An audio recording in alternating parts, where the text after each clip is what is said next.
Sabihin na yung sa isang card, ibang nababasa ninyo.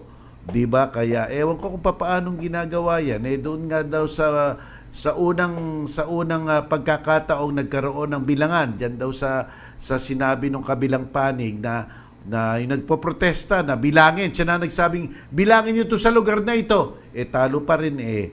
So, ibig sabihin, bakit dapat po tapusin na yan, magkaroon na ng stabilidad ang ating at ang ating sistemang politika. As a matter of fact, ilang taon na lang ang natitira. Sa 2022, election na po. Siguro mga 2 taon na lang natitira. 1.5 years. Magkakaroon na ng eleksyon. Nako. Talagang, siyempre, madaming kinakabahan po kasi sapagkat nga po ang Korte Suprema halos karamihan diyan, majority tinalaga ni President Duterte. Kinakabahan lang po yung iba sapagkat nga po alam naman natin ang sitwasyon ni President Duterte at BP Leni. Pero sana naman ang Korte Suprema ay maging fair and square. Di ba po? Lalo na po yung mga, dahil pong kaso dyan sa Korte Suprema ngayon, yung anti-terrorism law, hindi pa matutuloy yung argument dahil nga po si Solicitor General, it's either gusto niyang patigil na yung oral argument o kaya po ipapostpone. Pero naisip ko, bakit pa ipapapostpone yan? Napakahalagang legislation yan. Diyan rin po, titingnan ng independence of the judiciary. Ika nga, yung tinatawag na, totoo nga bang may independence ang judiciary ng ating bansa? So, it's really the test for the Supreme Court. And also the test for our democratic system. Kasi po, there are 3 great branches of government natin, executive, legislature, at judiciary. At ang mga tao po nagpahain ng petition. I think there are about 34 petitions and multiple petitioners bawat isa. Kaya po, ang daing-daing na po niyan. It's a political statement na rin po na ang daing ayaw doon sa anti-terrorism law. Kasi po doon sa anti-terrorism law, doon sa Article 29, tama po, doon sa Article 29 sinasabi po, suspected of committing the crimes provided in the anti-terrorism law. Alam niyo naman po kasi basta suspecha, hinala, hindi po dapat iyon, kaya madami pong tumututol. Sana man lamang charge, pero suspected lang po ang threshold ng panghuhuli. Ibig sabihin po, wala nang probable cause na, sa tingin ko lang po, ng pagkakaintindi ko, suspected at ang magdedetermine na po ng pagka-suspected, hindi po korte, hindi po katulad ng warrant of arrest, ang korte nagdedetermine, kundi isang kapulungan na tinatawag ay Anti-Terrorism Council na pwede nilang iutos doon sa mga pulis ang napapaghinalaan, sabi nila, suspected. Kaya madami nga pong tumututol diyan po sa batas na iyan. Pero sinasabi po ng Solicitor General, okay naman po daw. Kaya yan na po, issues are joined. Kaya dapat pag-anuhin na yan. Hustuhin na po iyan at para na nga po meron tayong kaayusan, para matapos na ang usapin na yan at itaguyod na ang ating konstitusyon. Ngayon po, ano po ba ang balita pa? Okay, nako, ang lapit-lapit na po ng pasukan. This is the test. Kung hindi ako nagkakamali, October 5 po ang pasukan. This is the test for our educational system. Handang-handa na ba sila? Handa na ba ang mga guro? Handa na ba ang mga estudyante? Nagkaroon na ba ng trial doon sa mangyayari sa first day? Napaghandaan na ba ang mga glitches? Yung mga IT, handa na ba sila?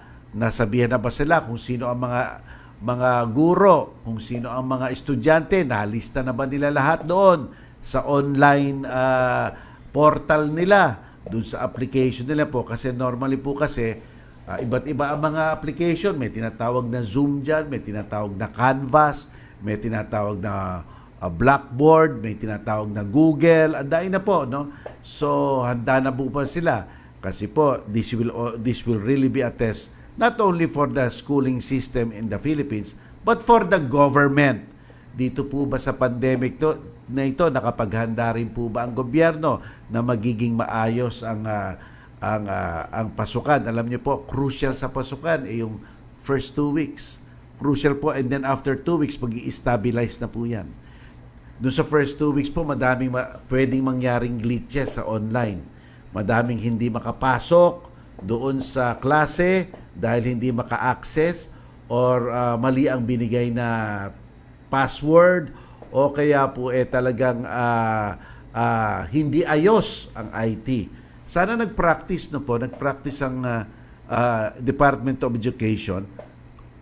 Nag-practice po sana kasi siyempre po kaming mga nasa pribado nag-umpisa na sa graduate school. Graduate school na kami talaga pong pinaghandaan yan ng isang buwan. Pinaghandaan po. May mga nagtatrial, nagtetest, tapos nagpapaseminar doon sa mga online application, no po, yung mga contingency, kung ano ang mangyari, ano ang gagawin.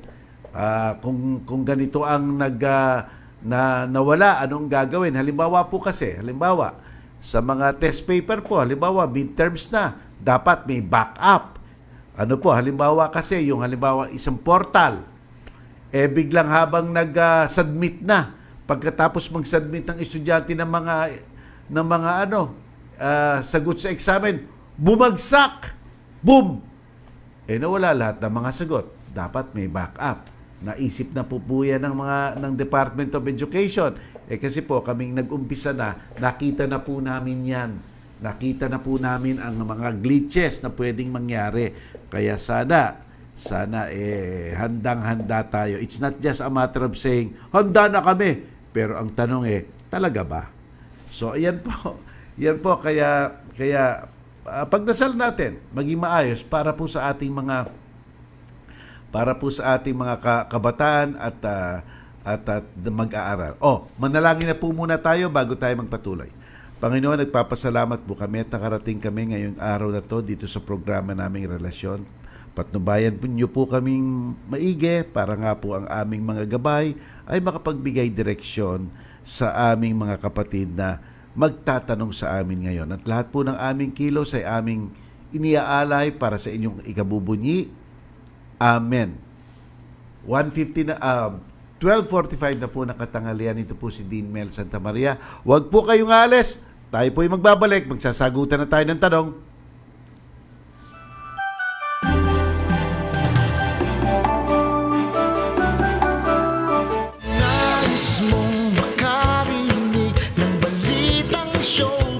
Tagal na niya sa showbiz, kilala niya ang bawat pinag-uusapan. Para kang lata, pagka walang laman, maingay. Parang tubig, pag mababaw, maingay. Bawat nakaraan, pinagdaanan, bawat pinaghirapan, bawat inaning kasikatan, alam niya ang kasaysayan.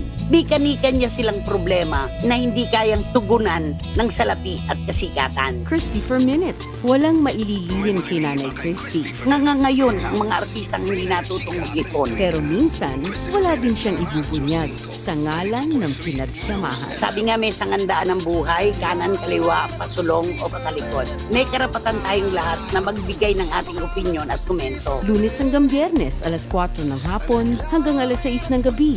Kasama si Romel Chica. Naghihintay talaga sila ngayon ang pagpatak ng ulan sa summer. Christy for Minute sa Radyo 5, 92.3 News FM at 1PH Signal Channel 1. Sa Oplan Ascenso, pag-uusapan na ang mga isyung may kinalaman sa perang pinaghirapan mo. Where will it go? How will it grow? Feeling rich and curious na sina Gerard de la Peña at Michelle Orosa sa coolest business ideas, hottest business news dahil bagay sa'yo ang mag-level up sa buhay. Oplan Ascenso, tuwing Sabado, alas 12 ng tanghali hanggang alas 2 ng hapon. Plan your Oplan na. Ascenso is just around the corner sa Radyo 5 at 1PH sa Signal Channel 1. Ikaw ba ay isang healthcare worker na nagbalik mula ibang bansa at interesadong mag-apply sa programa ng Kagawaran ng Kalusugan na emergency hiring ng mga healthcare workers sa ating bansa? Kung oo, kailangan mong siguruhin na iyong masusunod ang mga kwalifikasyon sa posisyong a-applyan. Ikaw ay nasa kondisyon upang magtrabaho, na kumpleto mo na ang nararapat na quarantine, at mayroong sertipikong nagpapatunay na nakumpleto mo ito. Para sa detalyadong impormasyon, bisitahin ang bit.ly/HRHHiringFAQs. Mag-email sa hcwhiring@doh.gov.ph o tumawag sa 7266-7979. Tandaan, together, we can beat COVID-19. Maraming salamat po.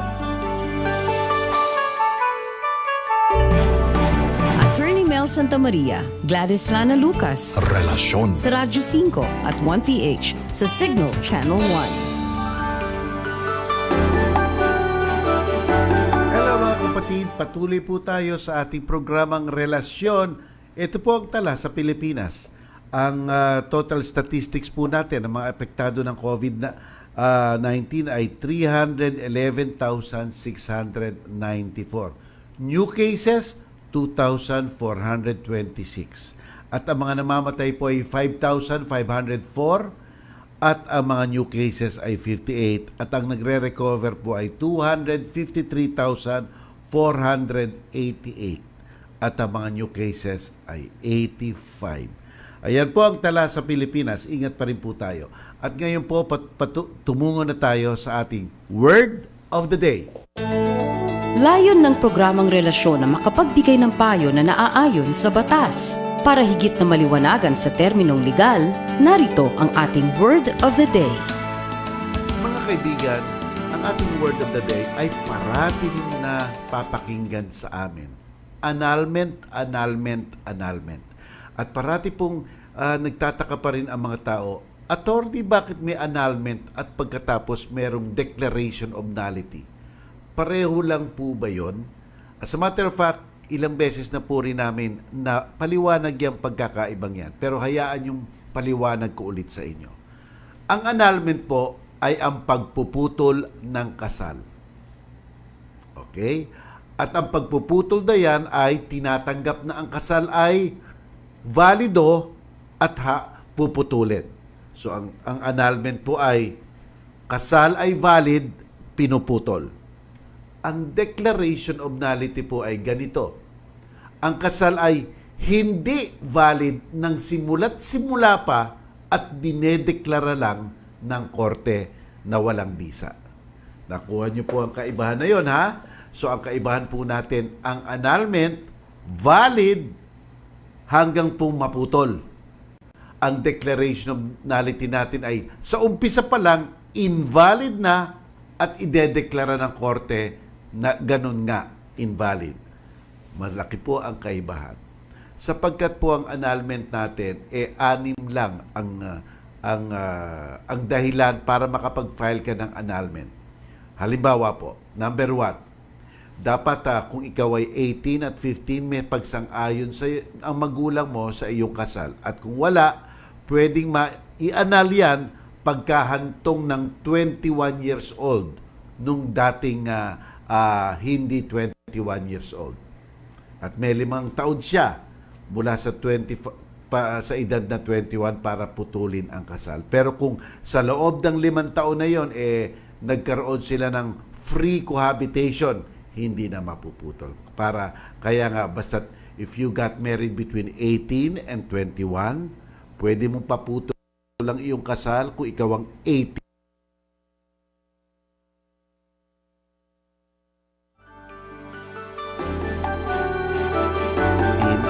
21, pero you are given 5 years para putulin ang kasal. Kung hindi, tanggapin mo na lang nakasal ka. Pangalawa, dapat ikaw ay of unsound mind o ang kabilang panig ay unsound mind. Yung meron pong tililing, yung para pong wala na siyang mental faculties na buo. Akala niya itong cellphone na to, pizza pie. Yung ganun po, ganung klaseng unsoundness of mind. Hindi lang po yung personality disorder na narcissistic or merong explosive personality disorder o yung may mga dependent personality disorder. Hindi lang po yon. Sabi po ng batas natin, dapat talaga pong unsound ang mind niya.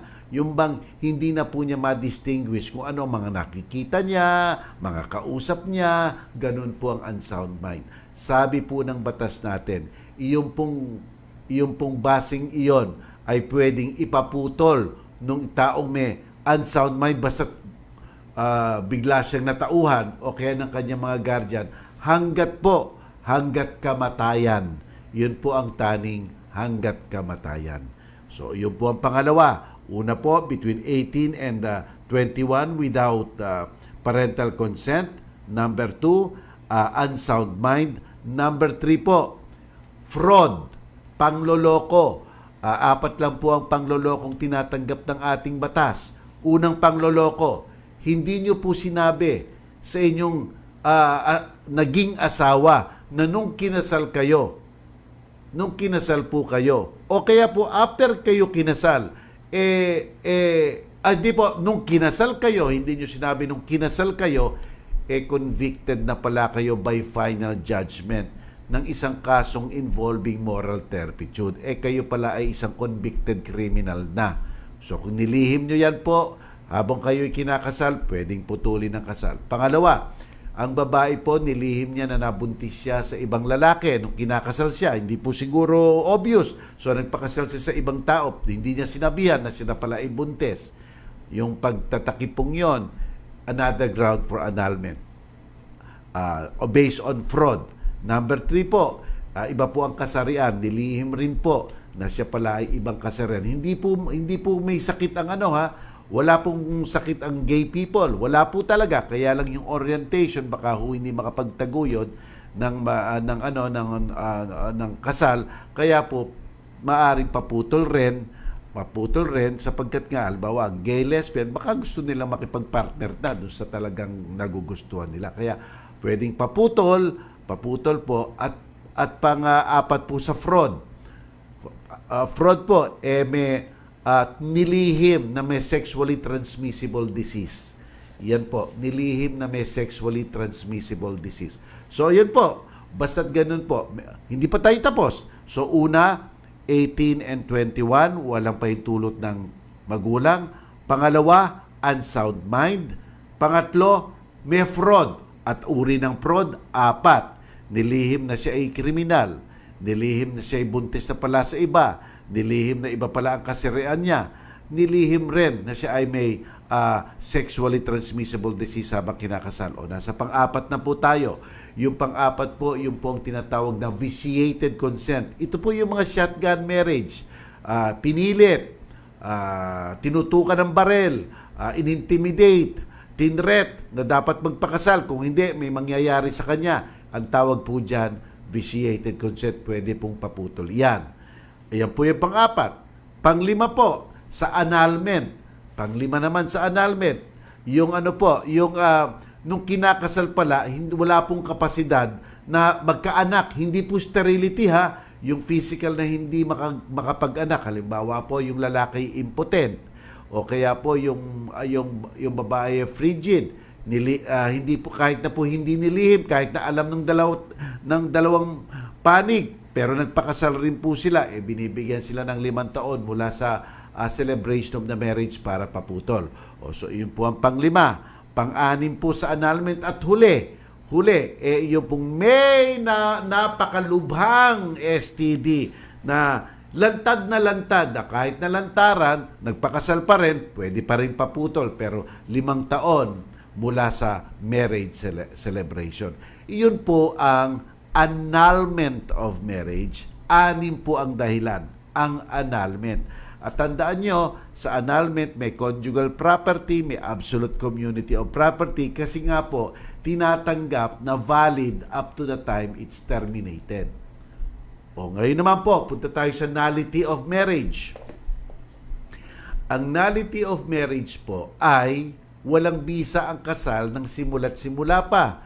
At at yun ay dapat ideklara ng korte. Pero pupunta pa rin po kayo sa korte para paputol yon kung gusto nyong magpakasal ulit. O ano po ang mga halimbawa ng dahilan for declaration of nullity? Yung una, yung pinakamadalas na gagamitin, psychological incapacity. O kaya po walang marriage license at hindi naman nag-live-in. O kaya po walang kapangyarihan walang kapangyarihan yung taong nagkasal, o kaya po magpinsan, o kaya po incestuous marriage, o kaya bigamous, or walang selebrasyon, nagpirmahan lang ng kontra, wala namang nangyari. So, ganun po. Madami pa pong dahilan for nullity of marriage. Pero doon po sa nullity of marriage, normally po, walang conjugal at walang absolute. Ayan po ang kaibahan ng dalawa. Kaya nga po sana nakita natin para malaman nyo kung anong sitwasyon ninyo. Okay mga kaibigan, eto, alauna na, ang bilis alauna na po ng katanghalian. Ako po muna magbe-break. Pero sandali po, wag po kayong aalis. Babalik po ang inyong lingkod, si Dean Mel Santa Maria.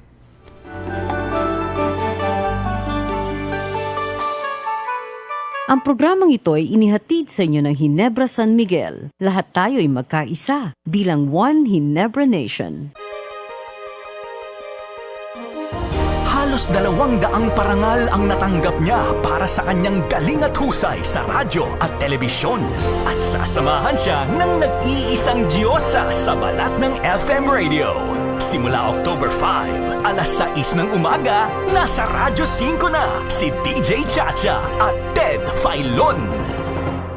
Kabisado niya ang lunas, sabihin lang ang nararamdaman. Dahil ang kanyang panggagamot, naturopathic ang paraan. Lahat ng madahon na gulay, ayan, safe ka dyan. Huwag nang mag-aalala, mga kapatid. Hiling galing. Hiling galing. Samahan si Dr. E sa kanyang natural na pagiging healthy ng katawan, puso, isip at pananaw sa mga bagay-bagay. Tuwing Sabado, alas 6 hanggang alas 8 ng umaga. At tuwing Linggo, alas 10 ng umaga hanggang alas 12 ng tanghali. Pag gusto ng healing, gagaling. At kung kayang i-share, share the blessing. Hiling galing. Hiling galing. Be kind to your body, kapatid. Hiling galing way lang tayo. Sa Radyo 5, 92.3 News FM.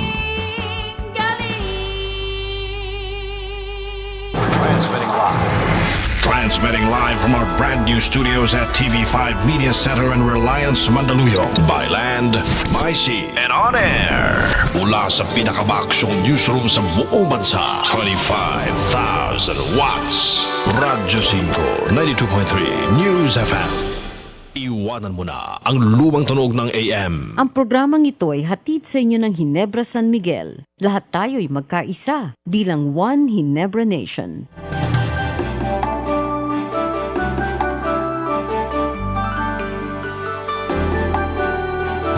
Attorney Mel Santa Maria, Gladys Lana Lucas, Relasyon. sa Radyo 5 at 1PH sa Signal Channel 1. Okay mga kaibigan, nagbabalik po itong inyong lingkod, si Dean Mel Santa Maria, at Q&A na po tayo. Ang programang ito ay bukas sa pagbibigay daan sa paglalahad ng inyong mga problemang pangrelasyon. Mangyari lamang tumawag, sumulat, o kaya naman kapatid, mag-FB message na. Okay mga kapatid, eto na mga tanong nyo. Ako po'y sasagot ng madami, bibilisan po natin hanggat, pero kailangan ng explanation, siyempre may extended explanation. Okay, ang buwan naman ngayong araw po ay ito. Hiwalay po kami ng asawa ko at hindi annulled ng kasal. Pwede ko po ba gamitin ang maiden name ko sa negosyo tulad sa DTI permit at etc. etc. Magsisimula ka ng negosyo. Pwede naman. Pero kahit gamitin mo ang maiden name mo, dapat iligay mo pa rin, married ka. Married ka. Okay. Atin pong ipapaliwanag ulit.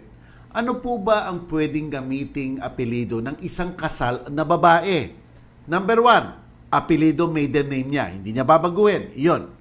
Number 2, apelido, maiden name niya, tapos ikakabit niya ang apelido ng asawa niya. Number 3, complete apelido ng asawa niya. At kung number 4, gagamit siya ng misis, ang gagamitin niya kompletong pangalan ng asawa niya. Okay, let us illustrate po ha. Halimbawa, ang pangalan niya si Juana Santos. Tapos ang kanyang pinakasalan si Mark Cruz. So, anong gagamitin niyang pangalan?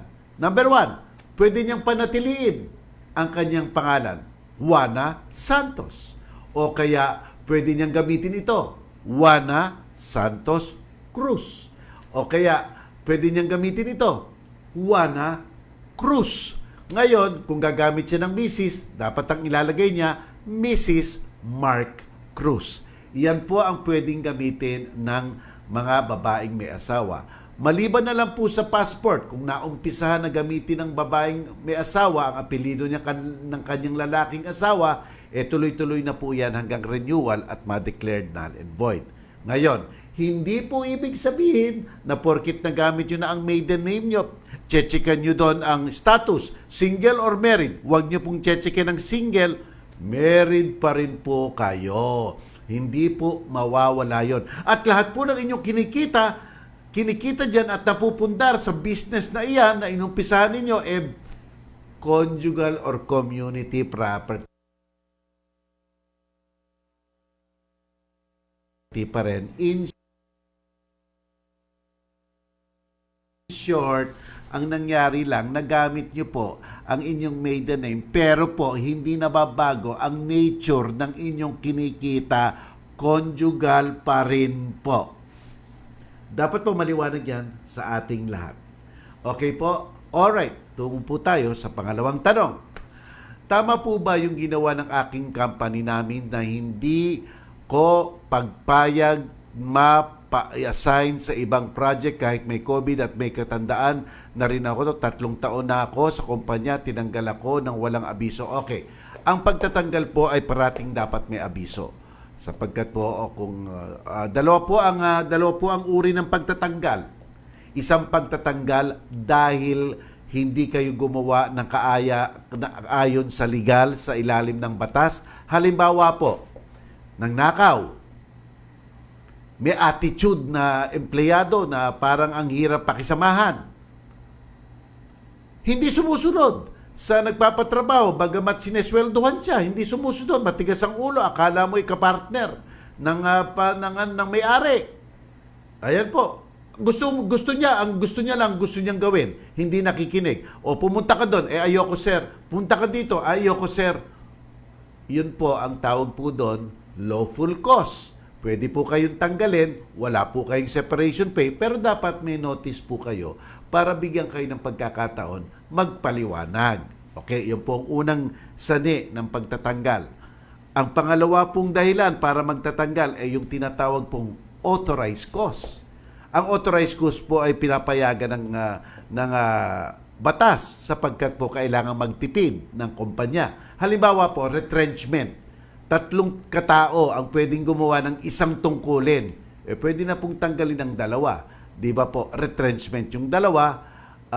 Okay, redundancy pala yun. Redundancy yung 2 at may separation pay. Halimbawa po, isang departamento, mga departamento ng mga messenger, tinanggal na. Okay po, kailangan ng separation pay dyan, pwede matanggal. O halimbawa po, nagkasakit na ang isang empleyado, talagang hindi na siya makapag-produce o hindi na siya productive, wala na siyang nako-contribute sa kumpanya at baka rin mailigay niya sa panganib ang kanyang mga kasama. Okay po, pwede na pong terminatin yun. Pero merong separation pay. O aalisin ka sapagkat ang kumpanya ay lugi na, magsasara na ang kumpanya, lugi, nagsara na, lugi. Yun po, kasi kung lugi ang kumpanya at nagsara, natanggal kayo, wala pong separation pay. Pero kung yung kumpanya po ay na hindi naman lugi at nasara, pwede po kayong mag-separation pay. Ngayon, Yun po yung mga dahilan. Dapat po may notice. Ano po? Ngayon, ang tanong sa inyo, ina-assign po kayo sa ibang lugar at ayaw nyo sigurong pumayag kasi may katandaan na po kayo. Maselang pong issue yan. Kasi it's the management prerogative po na pwede kayong ilagay kahit saan. Sapagkat negosyo po ng may-ari iyan. Siya nagpapasweldo sa inyo, nagkakapital po kung medyo nagkukulang ang kumpanya, sila po talaga ang ibig sabihin ang merong mga puhunan para na nga po umusad ang kumpanyang iyan.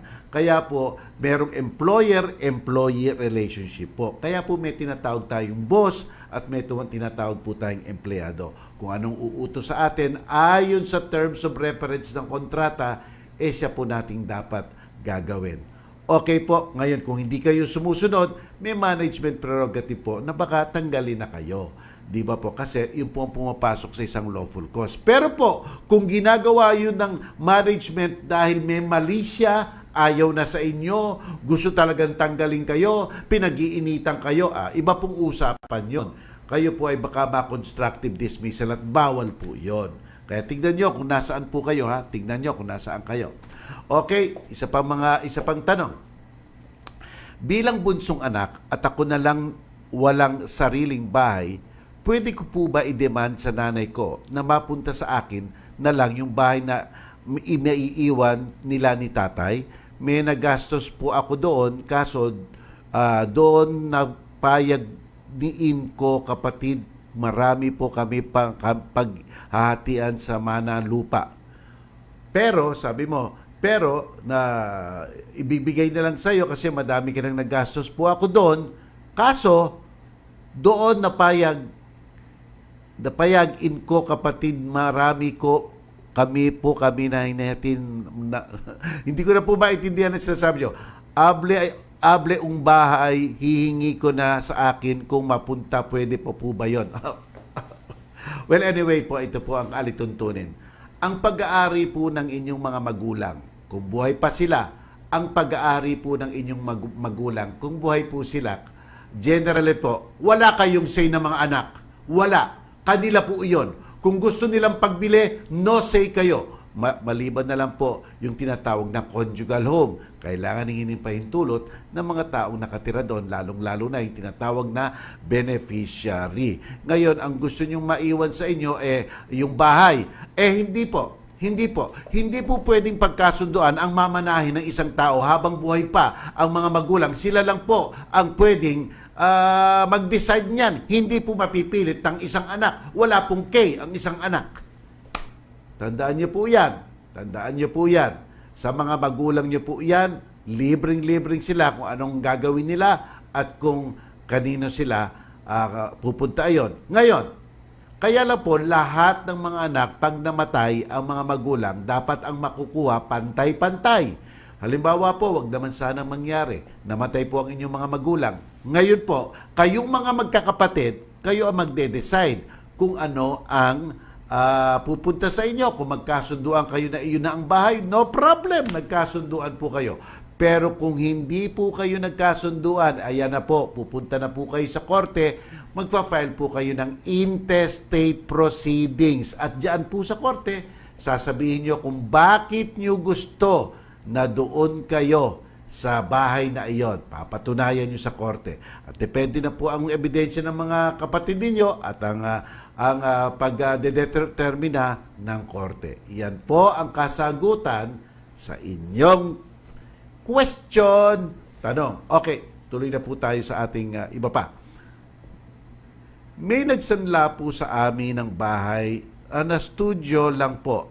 Nakanotaryo po ang kasulatan namin. Kaso 11 years na po, hindi nagpapakita. Parang nasagot na ito kahapon, no? Okay, punta na tayo sa kabila. May babae po asawa ko at nagkaanak na sila. Gusto ko po magpagawa ng compromise agreement na wala nang pakialaman. Kung gusto ko po siya kasuhan, pwede pa ba kahit nakapirma na kaming dalawa sa agreement? Una po, ganito po yan. Dalawang mag-asawa, nagkahiwalay, naglagdaan ng isang kasunduan na hindi na sila makikialam sa isa't isa, na pwede nang makisama ang lalaki sa isang babae, na pwede nang makisama ang babae sa ibang lalaki, pwede na silang magkapamilya, wala na silang pakialaman. Iyang kasunduan na po iyan ay walang kwenta. Void po iyan. Walang silbi. Ang nagno-notarize po na abogado niyan, pwede pong matanggalan ng lisensya. Wala pong silbi iyan. Wala pong silbi. Hindi po nakapagbubuo ng karapatan yan. Wala.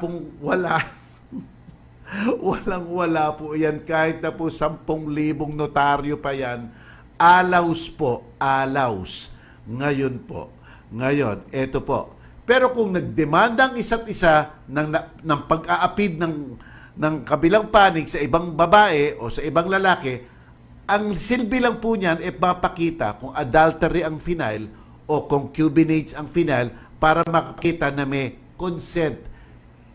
Not na valid yung kasulatan, pero po kasi ang consent nakakapag-basura ng isang adultery case. Pumayag ka naman pala pwede pong, yung criminal case po, pwede pong i-drop kung may consent. At baka po maaaring gamitin iyan. Pero yung mga kasunduan na yun po, hindi nagbubunga po yun ng karapatan. It's void ab initio. Okay mga kapatid, eto na po. Hiwalay po kami. 1:50 na po ng katanghalian mga kapatid. Ako po si Dean Mel Santa Maria. Bilis po ng mga oras. Babalik po ako. Sandali lang po. Huwag kayong alis.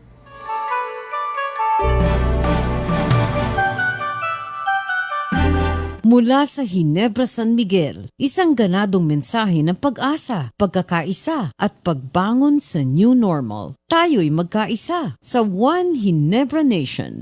Tara na't kumangon at lumaban sa Luzon, Visayas at Mindanao. Bayanihan ang kailangan natin ngayon. One Ginebra Nation. Ano man ang hamon, may pag-asa sa pagbangon. Sama-sama, kakayanin ang pagsubok pang nagkakaisa. Isang lahi, one nation. Never say die, One Ginebra Nation. Drink responsibly. Sa mundo ng showbiz, dalawa raw ang mukha, malungkot at masaya. Pero tao rin po silang tulad natin, nasasaktan, umiiyak. Nagkataon lang na sila'y nabubuhay po sa harap ng mga kamera. Pero sa Christopher Minute, ang lungkot panandalian, ang saya Happy hormones po muna tayo. pangmatagalan. Lunes hanggang Biyernes, alas 4 ng hapon hanggang alas 6 ng gabi. Spread chika, pero spread happiness din. Dahil ang chika, nakakahawa man, happy lang.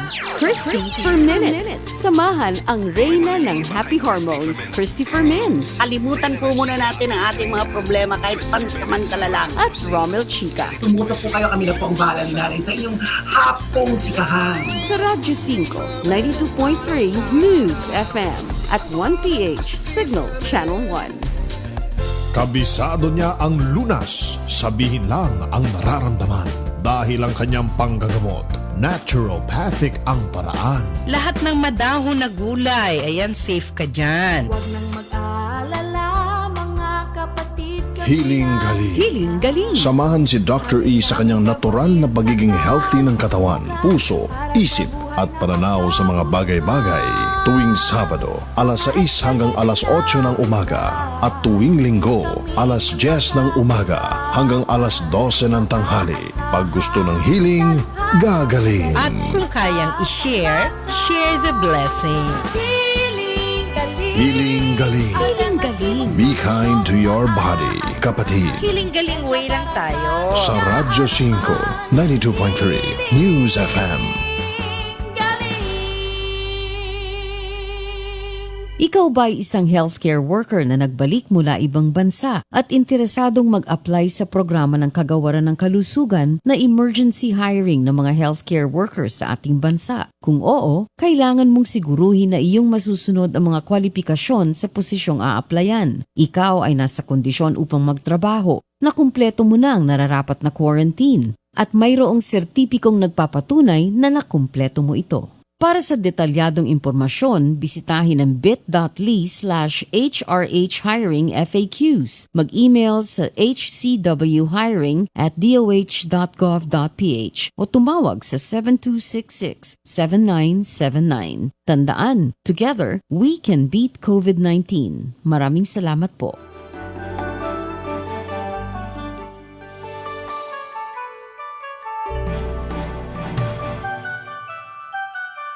Sa Signal Channel 1. Hello mga kapatid, balik po tayo. Sagot po kasi. ulit tayo ng inyong mga Boss sa trabaho o boss ng puso mo?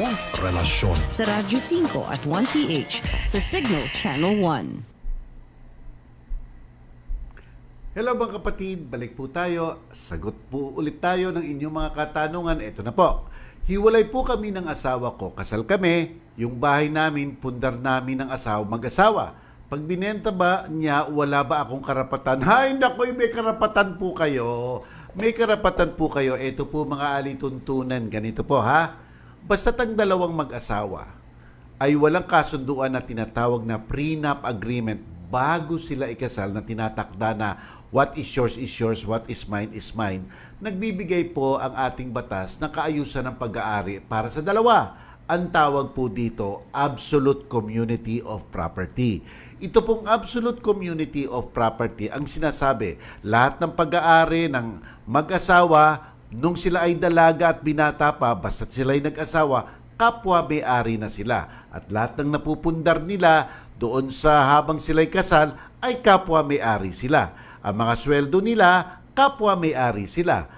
Okay, ang hindi lang magiging kapwa may-ari sila ay yung namana nung kasal na ang silang dalawa. Halimbawa po, si A and B, kasal. Tapos, nagmana si A sa nanay niya. Habang kasal siya kay A and B, kanya lang po yun. Pero lahat ng mga pinupundar, kapwa may-ari po sila. Ang tawag po dyan, co-owners. Kaya sa tanong ninyo, hiwalay po kami ng asawa ko, kasal kami. Yung bahay namin, pinundar naming dalawang mag-asawa. Magbebenta po siya. Wala po akong karapatan doon. Unang-una po, hindi niya po pwedeng ibenta yan nang wala niyong pahintulot. Sapagkat po sabi rin ng ating batas na ang paghiwalay lamang ng dalawang mag-asawa ay hindi po naaapektuhan ang kaayusan ng kanilang pag-aari. Since pareho po silang kapwa may-ari, syempre kailangan nilang kumuha ng pagsangguni ng isa bago pagbili ng isa. Ang ari-arian, wala pong kayong consent. Ang tawag po sa transaksyon na yan, void ab initio. Kawawa naman po ang bumili sapagkat po mapapawalang bisa po iyon. Di ba po? Ngayon, syempre po, kung napagbili, tapos naisip nyo, sige, okay na yun, okay na rin. Siyempre po, may karapatan po kayo sapagkat yung kinikita doon ay pag-aari nyo rin. Sino ba yung asawang yan na parang hari? Hindi ho pwedeng ganyan. Pantay-pantay na po ang babaeng may asawa sa kanyang lalaking may asawa sa usaping ari-arian. Wala na pong nananaig, wala na po. Tabla po yan. Yan po ang sinasabi ng ating family code na nag-take effect noong August 3, 1988. Okay, susunod na tanong. Ano po gagawin namin? Ang lupa ng papa ko, binenta ng kapatid niya, nasa papa ko, nakapa-name ang titulo. At ang papa ko ang nagbabayad ng tax ng lupa. Paano namang nabenta ng kapatid na yon? Tandaan po natin, ito po ang alituntunin. Ang makapagbebenta lang po ng pag-aari ay siyang may-ari. Unless na yung may-ari ay nagbigay ng SPA, Special Power of Attorney, sa isang tao na para gawin niyang parang ahente na sasakatawan ng kanyang interes para mapagbili ang kanyang lupa. Pero kung wala pong ganon, walang makakapagtinda ng lupa ng may-ari, kundi ang may-ari. At kung nangyari po iyan at nabenta na walang pagsang-ayon ng may-ari, pareho rin pong tawag dyan, void ab initio. Alam niyo po kasi, sa kontrata po, 3 po ang kinakailangan para maging kontrata. Number 1, object. Yung ano po, yung bebenta. Kung bahay, yun ang object. Kung lupa, yun ang object. Konsiderasyon. Siyempre po, basta bentahan, may perang magpapalitan. Yung presyo. Okay po. At ang pinaka-importante, ang pag-oo nung dalawang panig. At ano ibig sabihin natin ng dalawang panig? Kung ang nagbebenta, siyang may-ari. Kung ang bibili, siyang bibili. Pero dapat ang may-ari ang magbigay ng consent. Diyan sa transaksyon na yan, walang consent ang may-ari, walang kontrata. Pwedeng ipawalang bisa. Okay mga kaibigan, eto na po, matagal na po kaming hiwalay ng asawa ko. May habol po ba ako sa mamanahin na lupa na dati kong asawa sa patay na niyang mga magulang? Okay, all right. Ang isang asawa na nagmana sa kanyang magulang, kanya lang po iyon. No kay po ang kanyang better half ng ika nga. Halimbawa po, si A and B, mag-asawa. Sa loob ng kasal nila, si A nagmana sa kanyang nanay. Magiging pag-aari rin ba yun ng asawang si B? Ang sagot po, no way, Jose. No, no, no, no. Ang may-ari lang po niyan ay si A na nagmana. May karapatan ba si B doon sa namana ni A habang buhay si A? Allows, wala, zero. Ngayon po, kung namatay si A at namana na ni A yun, kung namatay si A, yun po, compulsory heir rin po si legal spouse na magmamana ng naiwan na pag-aari ni A kasama ng kanyang mga anak. So si B at mga anak niya, doon lang po makapagmamana doon sa pag-aari ni A. Pero habang buhay pa si A, kahit niya nga ho pagbilian, wala kayong say eh. Di ba po? Ayan, mga kapatid. Okay, ito pa po ang isang katanungan natin. Sir, patagal na kami, paano po namin makukuha ang original title ng lupa ng magulang ng asawa ko sa stepmother nila? Ayaw po nila ibagay. Ay, demanda nyo.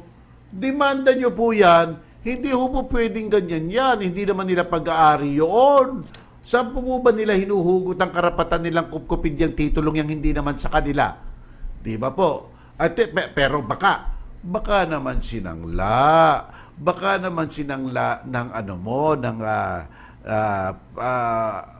sinangla ng mga magulang ng asawa mo yung titulo. Kasi po sa pagsasangla, ang titulo po ay talagang sinesafekeep ng pinagsanglaan ng creditor mortgagee. Talaga po sila humahawak doon.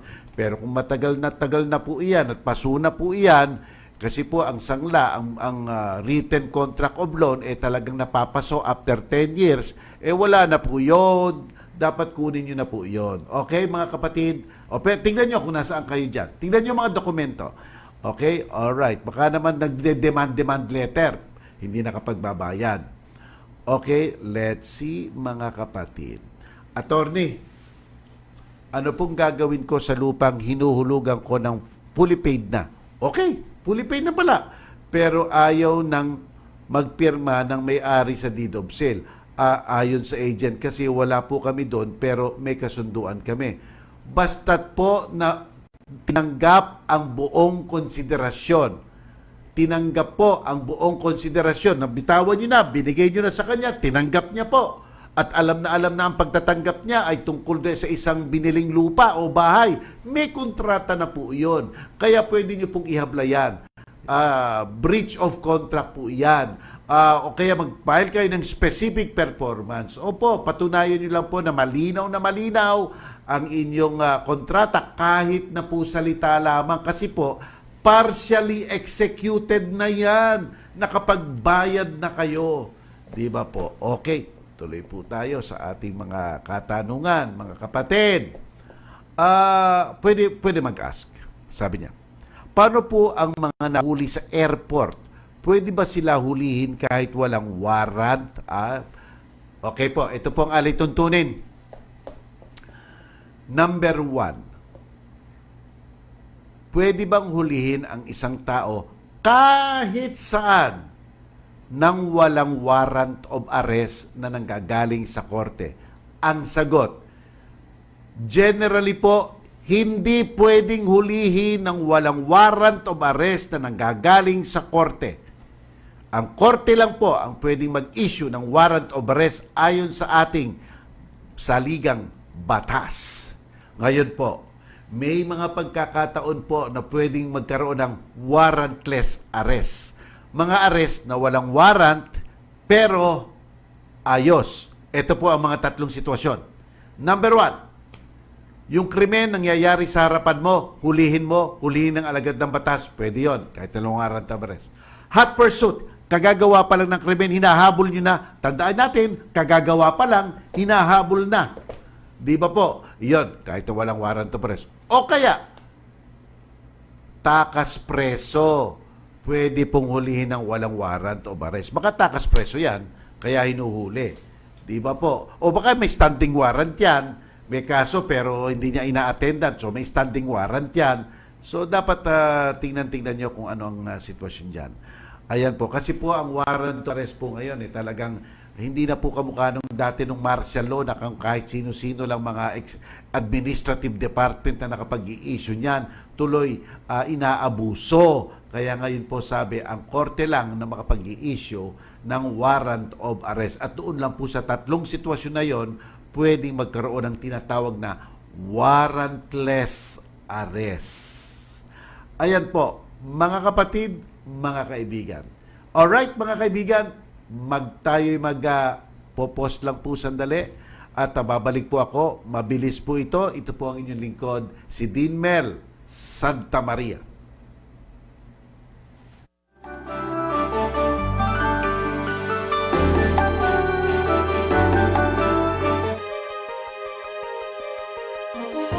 Totoo nga ang balita. Nasa Radyo 5 na si DJ Chacha at Ted Filon. Simula sa Lunes, October 5, alas 6 ng umaga, sila ang babago ng tunog ng FM radio. Isang mensahe ng pag-ahon mula sa Cobra Energy Drink. Bangon na sa pagkakatulog at pagbagsak ng kabuhayan. Matatalo rin natin ang pagsubok. Simula na ng biyahe, hindi lang ng sasakyan, kundi ng buhay tungo sa pag-ahon. Bukas na, hindi lang bote ng Cobra, pati ang daan tungo sa pangarap. Ngayon, panahon na nating bumangon. Cobra, #1 energy drink. Katuwang mo sa pag-ahon. Angat ang lakas mo. Cobra, #1 energy drink. Katuwang mo sa pag-ahon. Angat ang lakas mo. Gusto ko lang mag-level up Digibox ko. Your switch is my command. Dalhin ang non-satellite Digibox sa dealer and get a satellite box for 500 pesos. Promo is from July 9 to October 31, 2020. Per DTI Fair Trade Permit number FTEB 101776 series of 2020. Mag-switch na to satellite for only 500 pesos. Bring your non-satellite Digibox sa nearest dealer to avail. Delivery and realignment fees apply. Promo is from July 9 to October 31, 2020. Per DTI Fair Trade Permit number FTEB 101776 series of 2020.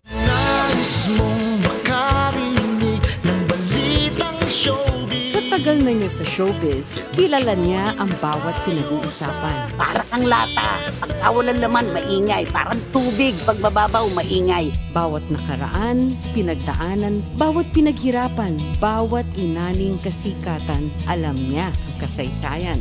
Bika-nika niya silang problema na hindi kayang tugunan ng salapi at kasikatan. Christy per minute. Walang maililihim kay Nanay Christy. Ngayon, ang mga artistang hindi natutong mag-ipon. Pero minsan, wala din siyang ibubunyag sa ngalan ng pinagsamahan. Sabi nga may sangandaan ng buhay, kanan, kaliwa, pasulong o patalikod. May karapatan tayong lahat na magbigay ng ating opinyon at komento. Lunes hanggang Biyernes, alas 4 ng hapon hanggang alas 6 ng gabi. Kasama si Romel Chica. Naghihintay talaga sila ngayon ang pagpatak ng ulan sa summer. Christy for Minute sa Radyo 5, 92.3 News FM at 1PH Signal Channel 1. Sa lahat ng mga magigiting nating mga kababayan sa frontline. Pa-check po ng inyong ID. Ilang malalim po. Lagi po tayong maghuhugas ng kamay, ha? Check po tayo ng temperature. Kayo ang aming mga bayani. Maraming salamat po sa inyong serbisyo. Lahat kami ay saludo at sumusuporta sa inyo. Atid sa inyo ng PCOO, DOH, KBP at ng himpilang ito.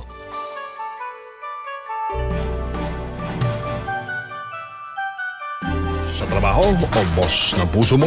Relasyon. Sa Radyo 5 at 1PH sa Signal Channel 1. Balik po tayo mga kapatid at patuloy po tayong sumasagot ng inyong mga katanungan. Attorney, ang lupa ay pag-aari ng aking biyanan na matagal nang patay. Magkakapatid kami nakatira sa lupa. Hinati sa 4. Yung isa kapatid gusto patituluhan yung nabayaran nila. Paano po magagawa ng titulo ay deklarasyon na lang ang pinanghahawakan? Teka, medyo po ina-analyze ko po yung tanong nyo, parang merong tumatalon dyan na. Kasi sinabi nyo po, ang lupa ay pag-aari ng inyong biyanan na matagal nang patay. Okay. Kung namatay po ang inyong biyanan at may mga ari-ariang naiwan, yun po ay mamanahin ng anak niya. Mga anak niya. Pagpatuloy po natin, magkakapatid kami nakatira sa lupa. Okay. Magkakapatid kayo. So, hindi nyo kaano-ano yung biyanan nyo. Diba? Kasi ang sabi mo ang lupa ay pag-aari ng aking biyanan na matagal nang patay. Tapos ikaw, may mga kapatid ka. Tapos kayong mga magkakapatid, nakatira doon. O, sige po. Ngayon, yung isa kapatid gusto patituluhan yung nabayaran nila. So, teka muna. Kapatid mo ba ang gustong patituluhan ang nabayaran nila? Bakit? Saan hinuhugot yan? Sino nagbenta sa kapatid mo? Sa kapatid na iyan, ang nagbenta ba yung mga anak ng iyong biyanan na namatay? Sapagkat nung namatay ang iyong mga biyanan, lumipat na ang pag-aari nung kalupaan na iyon doon sa mga anak niya. Ngayon, yung sinasabi mong yung isa sa kapatid, kasi sabi mo, magkakapatid kami na nakatira sa lupa at hinati sa 4. Yung isa sa kapatid, anong kapatid? Pagpalagay na natin, kapatid na anak nung namatay, sige, kung kapatid nung anak nung namatay, kapatid ng mga magkakapatid na mga anak nung namatay, sige, kung yun ang ibig mong sabihin, yung isa sa kapatid gustong patituluhan ng nabayaran nila, paano po magagawaan ng titulo? Ay deklarasyon lang ang pinanghahawakan, tax declaration. Lahat po ng tax declaration pwede namang gawing titulo kung mapapakita ang dahilan kung bakit nila sinasabing kanila iyon. Dapat po may hinuhugutan. Yung po ba ay ano po pa ba ang mga papeles ng mga ninuno nila dyan? Yun po. Kaya po dapat meron pong hinuhugutan bukod sa deklarasyon. Pwede pong tinatawag na prescription yung 10 to 30 years na pananatili. Pero po, may mga requirements ang law doon sa prescription. Dapat unregistered land. Number 2, dapat in the concept of an owner. Yung mga dating naninirahan doon, ibig sabihin po, alam na meron namang may-ari, nagsasaka lang siya, hindi po ganon. Kaya napakahirap po nung tinatawag na prescription. Kaya dyan sa mga masiselang na yan, talaga pong iniimbestiga ng mabuti. Punta po muna kayo sa Register of Deeds o kaya sa Assessor's Office. Baka may makita kayong mga dokumento doon. Okay, eto. Attorney, valid po ba ang marriage contract kung ang araw ng kasal ay May 15, 1994? Ngayon sa marriage contract ay October 20, 1994. Valid po ba, attorney? Okay po. Okay po. Kailan po nangyari ang kasal?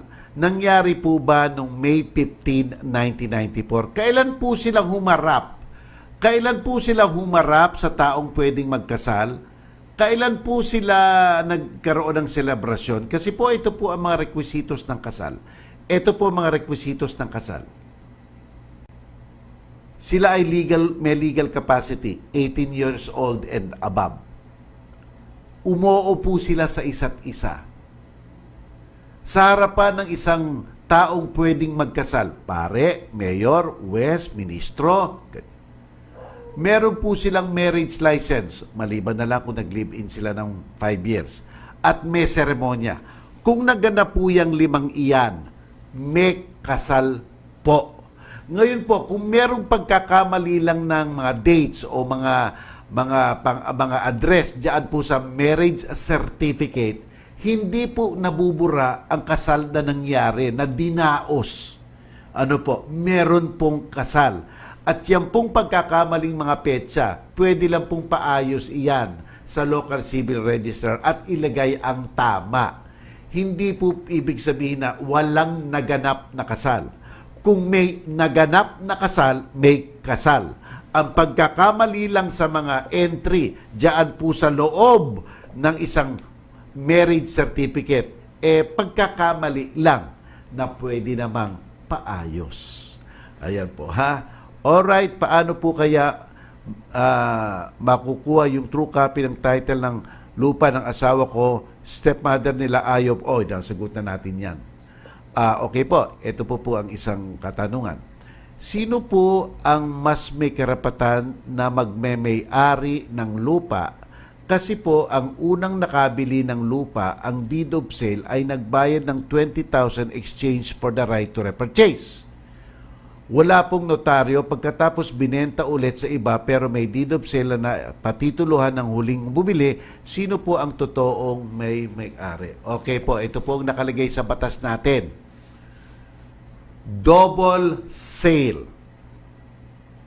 Ganito po. Ang alituntunin sa double sale, 2 beses pinagbili ang may-ari. Hindi po porkit ang isang tao ay naunang nakabili, siya na po ang mananaig. Ang nakalagay po sa batas natin, kung 2 tao ang nakabili, kahit na yung pangalawang nakabili, pero siya ang unang nagparehistro in good faith, na wala siyang kaalam-alam doon sa unang bentahan, siya ang poprotektahan ng batas. Hindi po otomatiko na ang taong unang nakabili ang siyang mananaig. Ang alituntunin po ng batas, ang isang taong kahit na pangalawang nakabili, pero siya ang unang nakapagrehistro in good faith. Ibig sabihin, alam na alam niya na wala naman sa pagkaalam niya na nakabiling una, siya po ang mananaig. Tignan niyo po kung nasaan kayo dyan. Meron po bang bad faith yung pangalawang bumili o in good faith siya? Yan po ang katanungan dyan. Dyan po malulutas ang inyong suliranin. Tignan niyo ang sitwasyon ninyo. Okay po. Alright. Attorney. Paano po ang bumili ng property tapos live-in partner lang po kami, pero may dati po siya asawa? May magiging habol po ba yung tunay na asawa sa property? Of course, yes. Siyempre. Alam niyo po, ganito po yan, ha, mga kaibigan. Unang-una, kagaya po ng nasabi ko kanina, ang paghihiwalay lamang ng 2 mag-asawa kung ang property nila ay conjugal o ang proper kaayusan ng kanilang pag-aari ay conjugal or community property. Ang paghihiwalay lamang ng 2 mag-asawa ay hindi po maaapektuhan ang kaayusan ng kanilang pag-aari. Kaya nga po, basta si A at saka si B mag-asawa, naghiwalay, tapos si A sumama kay X. Ngayon po, lahat ng binibili ni A na nanggagaling sa sweldo niya ay pag-aari po ni A tsaka ni B. Hindi po ni A tsaka ni X. Hindi po. Sapagkat nga po, ang mga sweldo po ng isang tao ay conjugal po at pag-aari ng 2 legal na mag-asawa. At si X, yung third party, the third will, wala po siyang karapatan doon. Ayun po, ha, sana ano po sa inyo, makatulong sa inyo yung paliwanag na yon. Paano po gagawin? Po kasi divorce po ako sa Korea pero kasal po kami dito sa Pilipinas. Pwede na ba ulit ako magpakasal if ever na mag-asawa ulit po ako? Salamat po. Hindi pa po yung mga dokumento ng divorce niyo po sa Korea. Kung kasal po kayo dito, kasal kayo, walang problema. Tapos sabi nyo, nagdiborsyo kayo sa Korea. Yan pong lahat ng mga dokumento nyo ng diborsyo nyo sa Korea. Okay, yung divorce decision, yung citizenship ng asawa ninyo, yung marriage certificate ninyo, yung batas ng Korea na pinapayagan ng magdiborsyo ang isang tao, halimbawa Koreano na makapagpakasal ulit. Yan po yung mga dokumentong, lahat po ng mga dokumentong iyan po. Ano po dapat iparecognize sa korte dito. Ang tawag po sa petition na yan, Petition for Recognition of Foreign Divorce. So yung diborsyo sa Korea, ire-recognize po ng korte dito. Hanggat hindi po nire-recognize ng korte dito, ituturing pa rin kayong kasal dyan sa Koreanong yan o kung sino man yan. Wag niyo na pong patagalin. Madali lang po yung petition for recognition of foreign judgment. Summary proceeding lang po yan. Kung kompleto po lahat ng dokumento yan, hindi na po aabot yan ng 1 taon. Maniwala po kayo. Madami na rin po ako petition for recognition of foreign divorce nung ako po yung nagpa-practice. Kaya gawin nyo na po. All right, mga kapatid. Tayo po ay magpo-pause pansamandali. Huwag po kayong aalis. Ako po si Dean Mel Santa Maria. Sandali lang po. Babalik po ako.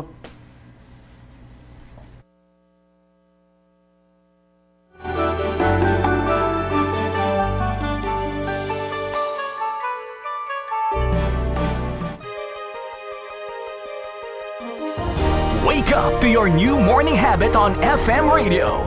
DJ Chacha and Ted Filon together on 92.3 News FM. October 5, Monday 6 a.m. Don't miss it!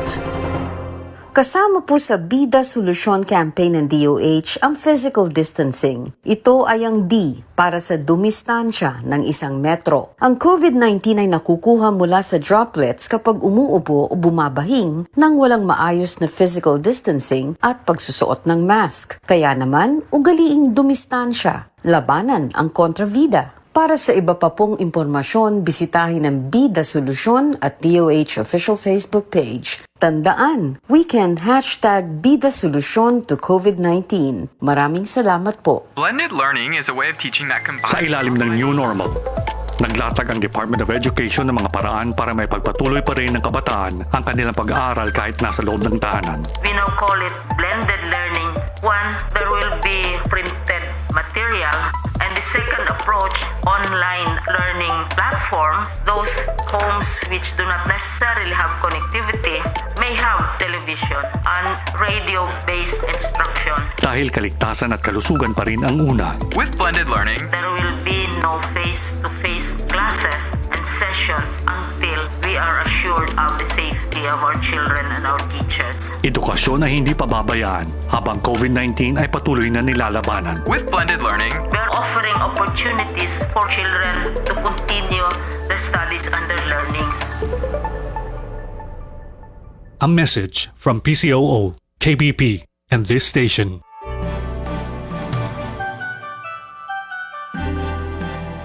Attorney Mel Santa Maria, Gladys Lana Lucas. Relasyon. Sa Radyo 5 at 1PH sa Signal Channel 1. Mga kapatid, ito po ang inyong lingkod, si Dean Mel Santa Maria. Sumasa inyo na naman po ako ngayong araw ng October 1. Mga kapatid, kung kayo po ay gusto nyong makita ako kahit anong oras ng araw, pumunta na lang po kayo sa aking YouTube, Attorney Mel Santa Maria YouTube. Sapagkat po, doon po sa YouTube na yan, may mga maliliit pong mga video akong inihanda para sa inyo.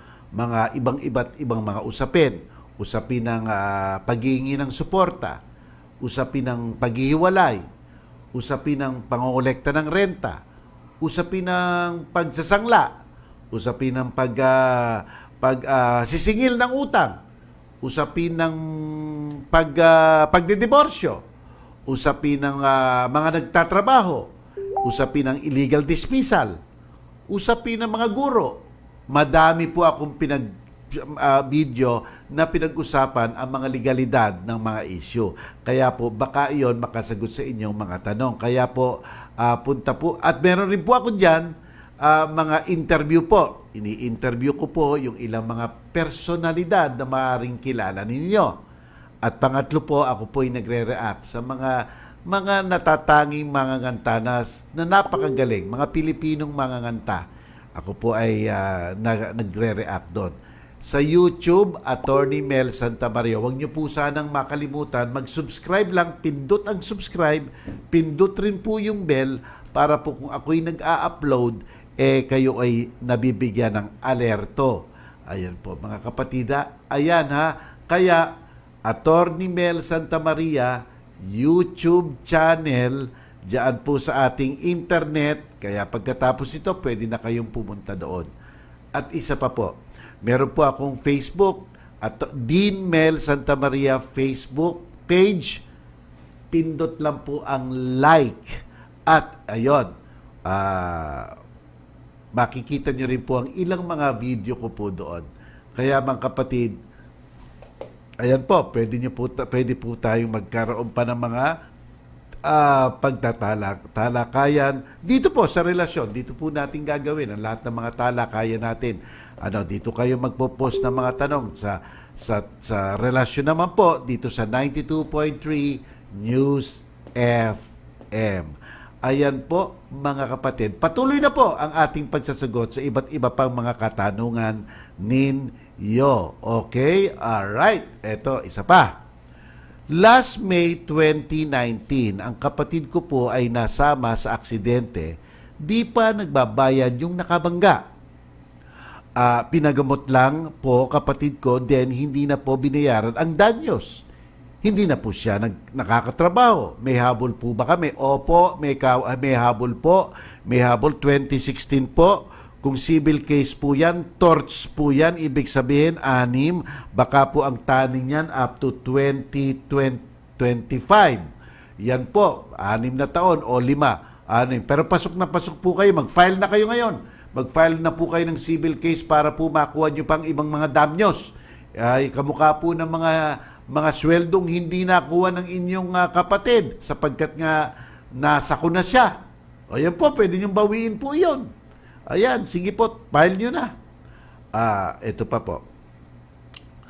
May lupa po ng aking pinsan. Nakadsanla sa bangko. Noong 1982, maririmata na. Tinubos ng mama ko. Tapos, makalipas ang ilang taon, 1985, binenta po ng may-ari sa iba. Tanong ko po, sino po sa kanila, si mama ko, ang tunay na may-ari ng lupa dahil sa binenta na ba nila? Okay po, alright. Nung sinabi niyo pong tinubos, ano pong klaseng pagtutubos ang ginawa ng nanay niyo? Kasi po, sa ating batas, 3 lang po ang pamamaraan para mailipat ang titulo. Pangkaraniwan, 3 lang po ang pamamaraan para malipat ang pag-aari ng isang lupa sa ibang tao. Ano po iyon? Kontrata ng pagtitinda. Tininda po ba sa inyong parents? Tama po ba? Tininda po ba tininda po ba sa mama ninyo? May contract of sale ba? Number 2, donation. Dinonate ba sa nanay ninyo? Number 3, mana. Baka naman hindi tagapagmana ang nanay nyo. Iyon lang pong 3 iyon. Ngayon po, kaya po nakasalalay dyan sa characterization nyo ng tinubos. Baka po nagpaluwalan ang nanay nyo para lang mabayaran ang bangko para mawala ang mortgage. Binayaran ang bangko, pero hindi po binayaran ang lupa. Ibig sabihin po, nagkaroon lang ng utang yung taong may tunay na utang sa nanay ninyo. Kasi po dapat deed of sale, deed of donation, and inheritance. Diyan po talaga huhugutin ang pag-aari ng mga tao. Ano po yung tinubos na iyan? Di ba po? Okay, mga kapatid. Alright, okay. Isa ko ito. Baka ito na po ang huling katanungan natin, mga kapatid. Ito po. Tingnan natin. Paano po ma-invalid ang kasal na may ibang kasal na ang lalaki at minor de edad ang babae, pwede po mapawalang bisa? Okay po, ganito po yan ha. Minor de edad ang babae. Ang importanting date po dyan ay August 3, 1988. Kasi po, nagsisimula sa August 3, 1988 na ang dapat kinakasal lamang ay mga 18 years old. Kung below 18 years old, walang bisa po ang kasal at pwedeng paputol ka agad-agad sa korte. Halimbawa po, kinasal ng 2020, 1989, 1990, 92, 91, 93, 2011. Kung below 18 po iyan, menor de edad at kinasal sila after August 3, 1988, wala po talagang bisa ayon. Pwede po talagang paputol ang kasal. At ang sinabi pa dito, pwede po invalid ang kasal. Kasi kasal sa ibang kasal, ang kasal na may ibang kasal, bigamous pa po. Bigamous pa po yan. Talagang wala pong silbi yung marriage na yan. Paputol na po yan kaagad-agad. Para po naman yung mga dating minor de edad, talagang magkaroon na po ng isang regular na buhay. At ang dalawa, pwede po mag-regular ang kanilang mga buhay, mga kapatid. Iyan po ang ating palatuntunan ngayong araw na to. Inabutan na po tayo ng oras. Sana po magkita-kita ulit tayo bukas, 12:30 to 2 o'clock pa rin po. Ito po ang inyong lingkod. Manalangin na po tayo. Panginoon, nagpapasalamat po kami at nakaraos kami ngayong araw na to. Sana po doon sa mga sinasagot namin ay nakapagbigay kami ng kaginhawaan. Hindi lang po sa mga nagtatanong, kundi po sa lahat po ng nanonood para po magkaroon sila ng impormasyon sa mga pangkaraniwan at di pangkaraniwang mga suliranin at sagot at solusyon ng ating mga kapatid. Lahat po ng ito inaalay namin sa inyo. Amen. Mga kaibigan, mga kapatid, sa ngalan po ni Gladys Lana Lucas, ang aking partner, nagsasabi po ako ngayon, babay muna po. Susunod na po ang Wanted sa radyo. Babalik po ako bukas, 12:30 to 2 o'clock. Dean Mel Santa Maria po, ang inyong lingkod. Bye-bye. May pupuntahan pa ba o dapat lang tapusin na? Sinagot na ni na Attorney Mel Santa Maria at Gladys Lana Lucas ang mga tanong sa napasukan mong relasyon sa Radyo 5 at 1PH sa Signal Channel 1. Ang programang ito ay inihatid sa inyo ng Ginebra San Miguel. Lahat tayo ay magkaisa bilang One Ginebra Nation.